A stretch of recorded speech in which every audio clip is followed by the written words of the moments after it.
There's some kind of unidentified bogey coming in from the north. Roger that. And it's coming in fast.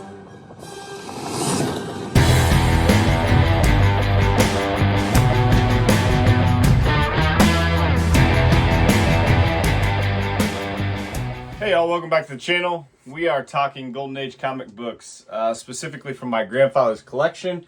I've got a good one for you today. As you noticed in the title, there was a box of comics ruined in this collection by a water pipe.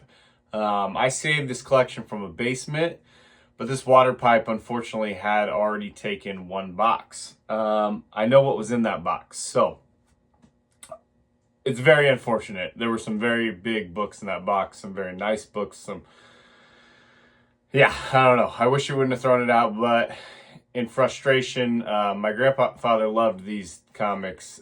He took care of them over the years by just having them put away, and they were on storage shelves in the basement. Unfortunately, he had an overhead pipe break. Ruined one of the boxes. He tried to save everything as much as he could, but got frustrated with how damaged one of those boxes was and just ended up throwing the whole box away. I'm sure some of it could have been salvaged. Unfortunately, it is gone and probably in a landfill by now, so that's too bad. But how did I determine what was in that box is the next question. My grandfather did something very cool. So he had all these note cards, and you can see he kept, see how many there are, but he wrote all the titles of the books that he had and logged them with the volume, the number, the year on these note cards. So what did I do?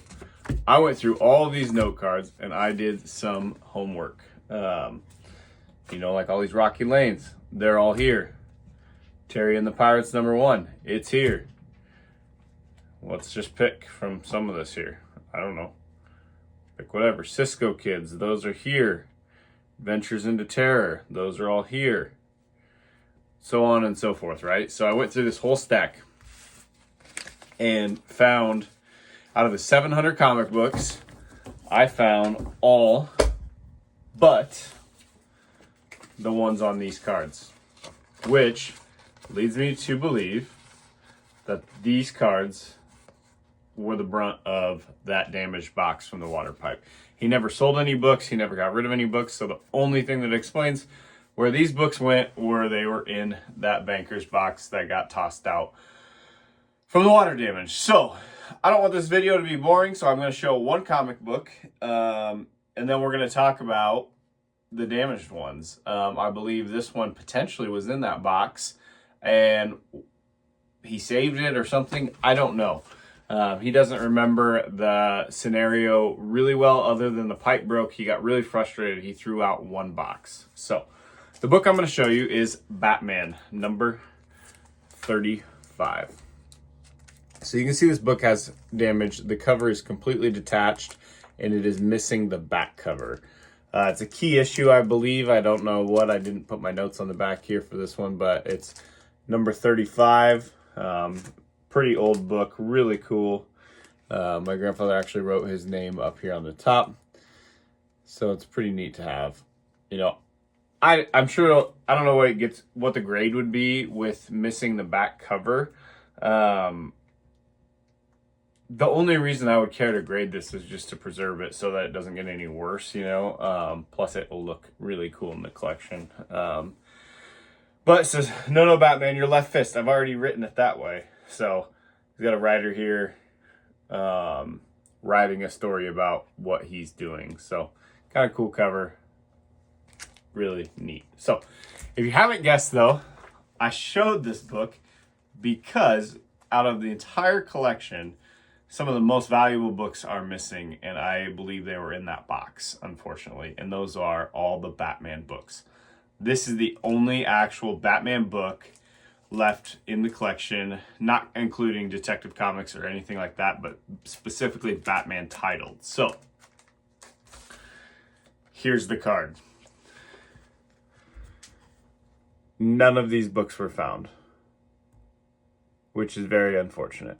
So Batman 76, Batman 59, Batman 48, Batman 55, 57, 65, 62, 66, and 70 are all missing from this collection. So I went through, and just by what I found in this collection, most of these books have been, and from what I've graded, most of these books have been anywhere from a 3 to a 6. So I averaged this out at a 4, 4.5.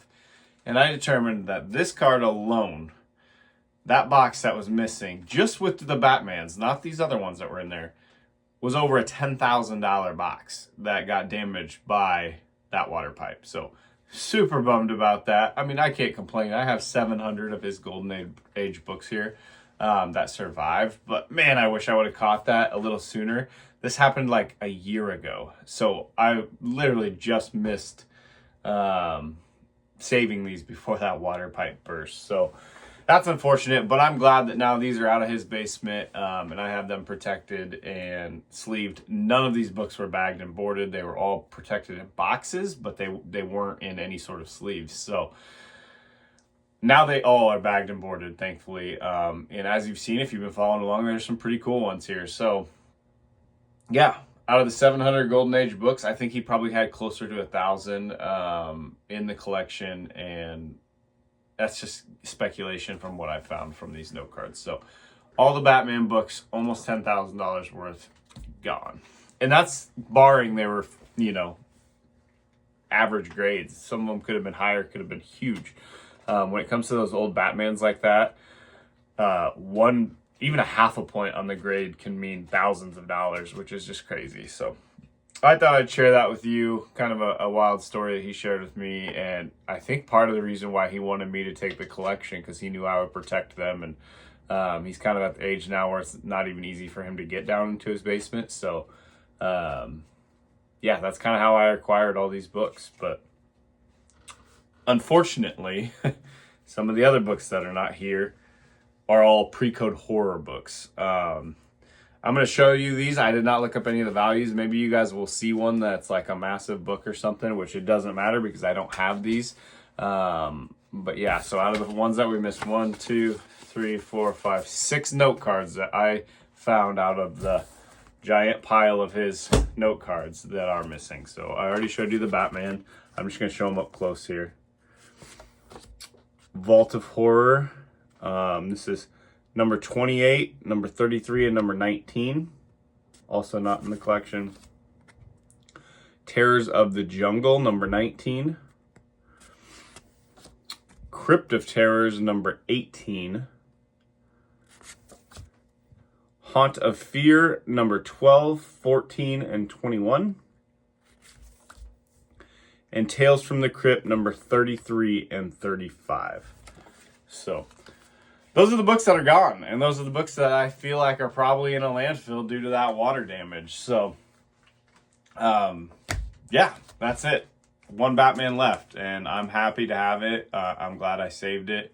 I have 1, 2, 3, 4, 5, 6 and a half Bankers boxes full of these that are now bagged and boarded. I need to get new boxes for them, but for now, having them bagged and boarded and quite a few of them graded, behind me, it is a good step in protecting this collection. So I plan to continue to do that and honor his collection the best way I can.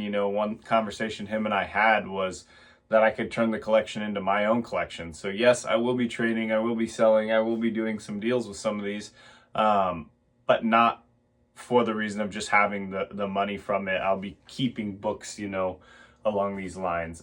Specifically Superman.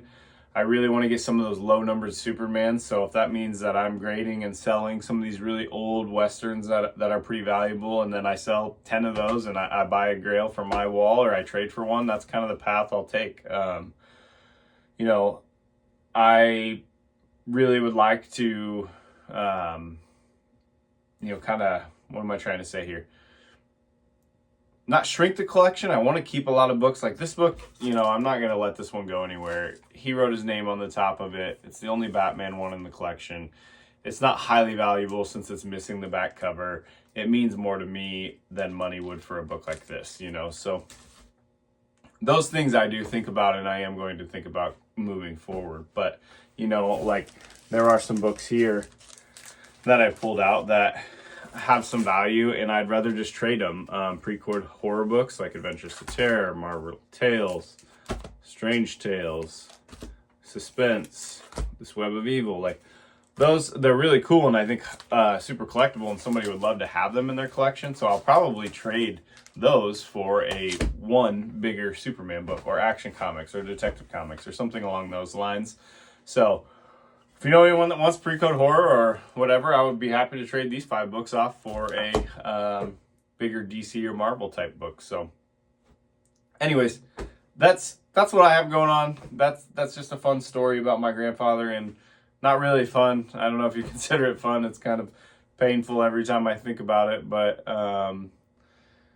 it's a story, so I thought I'd share with you guys. So let me know what you think. If you guys want to know more about, you know, the collection and like the conversations I've had with my grandfather and things of that nature, or if you just want to see the books. It seems like the most views I've got on videos are videos where, you know, I just talk about the collection at whole versus like showing individual books. So let me know what you want to see. I'm happy to do whatever. I just appreciate you guys watching. I hope you guys have a great weekend. I think I'm going to wrap this one up. So we'll see you next time. Bye.